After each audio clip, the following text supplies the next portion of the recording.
Police अधीक्षक कार्यालय में बिछिया का मामला सामने आया है, जहां ससुराल वालों ने युवती के पति की मृत्यु के बाद उसे घर से निकाल दिया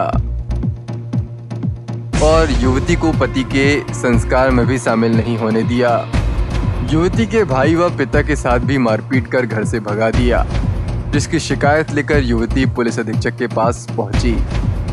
जैसा कि ये पीड़ित परिवार है आप लोगों के पास आया हुआ है, और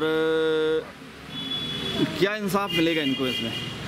अभी माननीय पुलिस अधीक्षक महोदय से फ़ोन में बात हुई, फिर एडिशनल एसपी के साहब हमने पेश हुए और बात हुई है। उन्होंने आश्वासन दिया कि बिछिया टीआई के पास आप चले जाइए उनको लेके। क्या मामला था ये? मामला था उनको मानसिक रूप से प्रताड़ित किया जाता था, दहेज को लेकर प्रताड़ित किया जाता, कई बार मारपीट हुई और चूँकि उनके पति की मृत्यु के बाद उन्हें निकाल दिया गया है। इसमें आप इन्हें क्या राहत देंगे? हम इनको यही सलाह देंगे कि भाई आप उनके खिलाफ मामला बनाए और पारिवारिक जो संपत्ति है वो इनके नाम पे हो, ताकि ये इनका भरण पोषण हो सके। और महिला स्वयं चाहती वहाँ रहना चाहती है।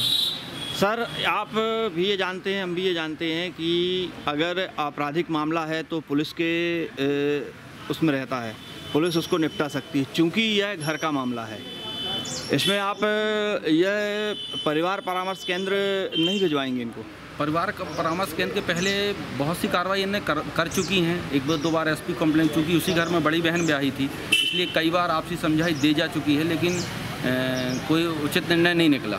अब चूँकि उसका पति ही ख़त्म हो गया है तो कौन उनका साथ देगा? पिता और भाई साथ देते थे, इलाज कराए, अब बेचारी असहाय हो गई हैं, उनको निकाल दिया। अंतिम संस्कार करने से भी रोक दिया गया उनको। हाँ, यह अपराध हुआ कि यह अंतिम संस्कार में इन्हें शामिल नहीं होने दिया जा रहा है, इनके साथ मारपीट कराई जा रही है, जिसका यहाँ पे अपराध बिछिया थाने में दर्ज कराया गया। जी हाँ, है ना? हाँ। लेकिन अधिकार के लिए तो न्यायालय की शरण में जाना ही पड़ेगा। बिल्कुल बिल्कुल सर, जाना पड़ेगा, लिए जाएंगे जी।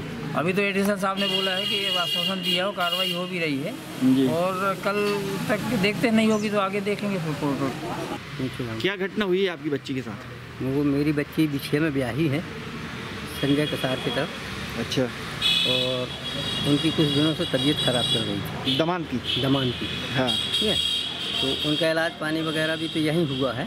आपके द्वारा करवाया? मेरे द्वारा कराया गया, जबलपुर ले गया मैं, हाँ। नागपुर ले गया मैं। हाँ। उसके बाद धनतेरस के दिन वहाँ से आया नागपुर से, तो उनको बिछिया पहुँचा दिया गया तत्काल। अच्छा। इसके बाद वहाँ रहती रही। हाँ। और इसके बाद में कुछ दिनों के बाद में, हाँ। कल दिनांक कितने है? कल 22 तारीख थी। कल दिनांक 22 तारीख को रात्रि के करीब 9:30 बजे उनका देहांत हो गया। उसकी सूचना मिलते ही हम लोगों ने महाराजपुर से कुछ 8-9 व्यक्ति उनकी मृत्यु में शामिल होने के लिए निकले। अच्छा। रात तो वहाँ बढ़िया आग तूप करके गुजारी। इसके बाद सुबह उनके बड़े भाइयों ने आकर के हम पर हमला कर दिया। अच्छा, क्यों मारपीट की? वो हमारा भाई मर गया तो हमारा भाई ला के दो। अच्छा। और तुम जब तक हमारे भाई को नहीं ला के देते, जब तक तुम्हारे बेटे को यहाँ से जिंदा नहीं जाने देंगे। ये छोटू का वादा है, जो उसका नाम लक्ष्मण प्रसाद कसार है। अच्छा। ये ऐसा कहता है। लक्ष्मण प्रसाद कसार ने कहा है। ये कहाँ रहता है? वो उसी का भाई है। कहाँ रहता है? का भाई बिछिया में। बिछिया में रहता है। राम कुमार भी है। उन दोनों ने मेरे ऊपर हमला किया। आग की जल रही थी, वो लकड़ी उठा के मारे तो मैंने हाथ में रोका तो ये मेरे हाथ में खोले के निशान आए। अच्छा। जिसमें मैंने ट्यूब लगाया हुआ। हाँ हाँ। और वहाँ से मारपीट करके हमको बिछिया थाने में आपने इसकी खबर की? जी, कंप्लेंट की है। मेरी बच्चियों ने किया, हम लोग तो लोक लगा के भाग के आए वहाँ। अच्छा। हम तो ये यहाँ समझ लीजिए पीछे तरफ से भग भूग पे आकर के दानी टोला रोड में वहाँ से बस में बैठ कर के आए हम। ऐसा क्या कारण है कि ये ऐसी स्थिति निर्मित हो गई? कोई दहेज प्रथा की बात है। अच्छा, आप बताइए, आपके पति हैं जो जिनकी मृत्यु हुई है? हाँ। आपका क्या नाम है? रीना कसार। आपके पति का नाम? संजय कसार। कैसे मृत्यु कैसे हुई? उनकी तबीयत खराब थी। अच्छा, कब से थी? हार्ट क्लॉटिंग आ गई थी। 3 महीने से मैं डॉक्टर के यहाँ ले जा रही हूँ उनको। नागपुर का इलाज चल रहा था। मारपीट तो 2-3 बार हुई है उनके साथ और हमने कंप्लेंट भी की है, अभी तक कोई सुनवाई नहीं हुई। अच्छा।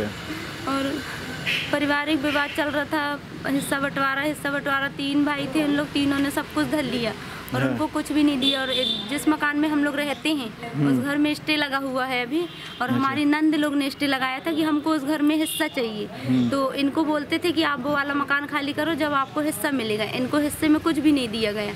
सिर्फ कि उस मकान से आप जब खाली करोगे तब दिया जाएगा। और हमारी नंद लोग ने स्टे लगाया था तो हमेशा इनको प्रताड़ित करते थे कि इसके कारण स्टे लगा, ये लगवाया है, ये लगवाया है, और ये नहीं लगवाए थे स्टे। हमेशा बोलते, हमेशा टॉर्चर करते थे। और 1.5 साल से जब से उन लोग ने मार पीट के उनको एक जोड़ी कपड़े में घर से निकाला हुआ था तब से कोई मतलब नहीं रखते थे। और जब आज एक्सपायर हो गए तो आके बोलते हैं मेरे को हमारा भाई दो, जैसा है हमारा भाई दो, और नहीं दोगी तो तुम्हारे बाप और भाई को यहाँ जिंदा नहीं जाने देंगे। मेरे को ऐसी धमकी देते थे और मेरे को अश्लील गालियों से संबोधित करते हुए मेरे को उस घर से निकाला गया है। और मेरे पति के अंतिम संस्कार में शामिल होने भी नहीं मिला। मृत्यु कब हुई उनकी? कल रात को हुई, यानी 22 तारीख को हुई है। और 23 तारीख को आज उन रात ही को निकाल दिया है उन्होंने? नहीं, सुबह निकाला है उन्होंने। कह रहे थे रात भर तो ठीक है, सुबह मेरा भाई जिंदा चाहिए। जब तक जिंदा था तो पूछने नहीं आए क्या खाया, क्या पिया, कुछ कमाया कि नहीं। अच्छा, इसकी रिपोर्ट आपके द्वारा दर्ज कराई गई? मेरे द्वारा बिछिया थाने में भी दर्ज है, SP ऑफिस में भी 2 बार दर्ज। क्या आश्वासन मिला अभी? कोई आश्वासन नहीं मिला। अभी क्या? अभी मेरे को सर ने बोला है कि कार्रवाई आगे बढ़ेगी आपके लिए, आप पीछे जाइए। लेकिन अभी मैं पीछे नहीं जा रही हूँ, जब यहाँ से पूरा सेफ्टी हो जाएगी तब मैं पीछे जाऊँ। क्योंकि अभी उन लोग इतने मारपीट कर सकते हैं अभी। हाँ कर सकते हैं। मेरे को ऐसी धमकी दे रहे थे कि यदि नहीं निकली। अच्छा, आप उनका नाम बताइए जो आपके साथ मारपीट कर रहे थे। राम कुमार और लक्ष्मण और उनका बेटा गब्बू। गब्बू कहाँ रहते हैं? नितिन कसार। उन लोग हमारे घर के पीछे बिछिया में कहाँ रहते हैं? बिछिया में उन लोग वेयर हाउस में रहते हैं। और मतलब हम लोग सामने वाले मकान में रहते हैं, उन लोग पीछे रहते हैं। पीछे रहते हैं।